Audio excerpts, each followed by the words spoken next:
রাজনৈতিক পট পরিবর্তনের পর বাংলাদেশের সঙ্গে সম্পর্ক জোরদারে যুক্তরাষ্ট্র আর্থিক ও অর্থনৈতিক সহযোগিতার মতো বিষয়ে গুরুত্ব দিচ্ছে। ঢাকা সফরে আসছে যুক্তরাষ্ট্রের উচ্চ পর্যায়ের একটি প্রতিনিধি দল।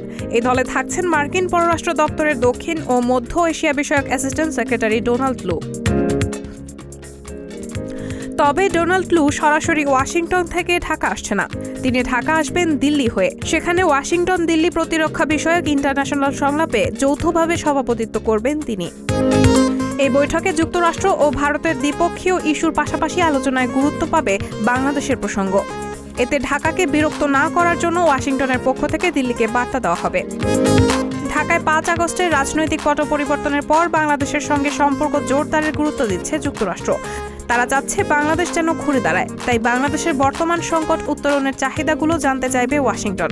একই সঙ্গে বিষয়গুলোতে সামনের দিনে কিভাবে সহযোগিতা করা যায় তা নিয়েও আলোচনা করবে বাংলাদেশ ও যুক্তরাষ্ট্র।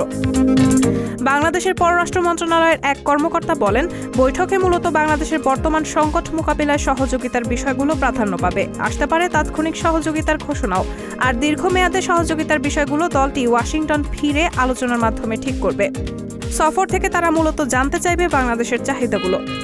মার্কিন প্রতিনিধি দলের সফর নিয়ে জানতে চাইলে পররাষ্ট্র সচিব জসিমউদ্দিন বলেন, অন্তর্বর্তী সরকার দায়িত্ব নেওয়ার পর মার্কিন প্রতিনিধি দলের এই সফর প্রমাণ করে বাংলাদেশের সঙ্গে সম্পর্ককে যুক্তরাষ্ট্র গুরুত্ব দেয়। দুই দেশের মধ্যে বহুমাত্রিক বিষয়ে আলোচনা হবে, কোনো সুনির্দিষ্ট বিষয়ের মধ্যে সীমাবদ্ধ থাকবে না। এর সঙ্গে সংহতি রেখে বাংলাদেশ প্রস্তুতি নিচ্ছে। আলোচনায় ঢাকার পক্ষ থেকে কী গুরুত্ব দেওয়া হবে তা জানতে চাইলে তিনি বলেন, স্বার্থ সংশ্লিষ্ট বিষয়গুলো নিয়ে আলোচনা করা হবে। রায়হানা মুন, সবার কথা।